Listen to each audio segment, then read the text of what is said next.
ги злоупотребували премиерот Европската унија и НАТО во политичката пресметка со опозицијата.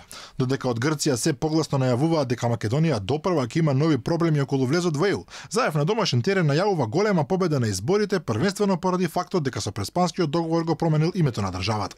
Иако за влезот во НАТО земјава одамна ги имаше исполнето сите предуслови, а десетина години поред добиваше и позитивни извештаи од Европската комисија за почеток на преговори, Заев сега ги присвојува сите напори и успеси на претходните влади и врз база на истите ја предупредува опозицијата дека нема никакви шанси на следните избори.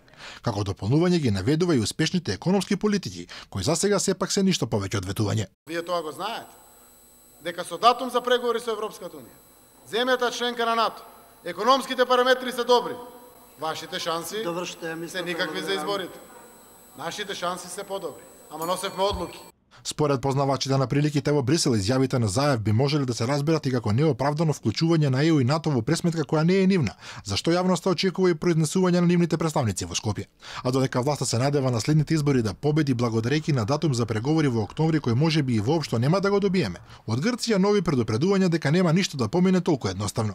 Заменик председателот на грчкиот парламент Какламанис изјави дека нова демократија не смета дека членството на Скопје во ЕУ е сигурно, а Грција се обврзала само да даде поддршка за во НАТО. Должни сме да се придржуваме кон договорот од Преспа кој е срамен за нашата татковина во однос на НАТО. Нова демократија е одговорна партија и мораме за жал да го почитуваме. Но никој не смее нашиот став за влез на Скопје во Европската унија да го смета за сигурен. Соседите да знаат, патот кон Европската унија нема да биде послан со рози. Иако судам според реакциите што веќе постојат во Скопје за едноставни теми во спроведувањето, мислам дека ќе имаат големи пречки за надминување.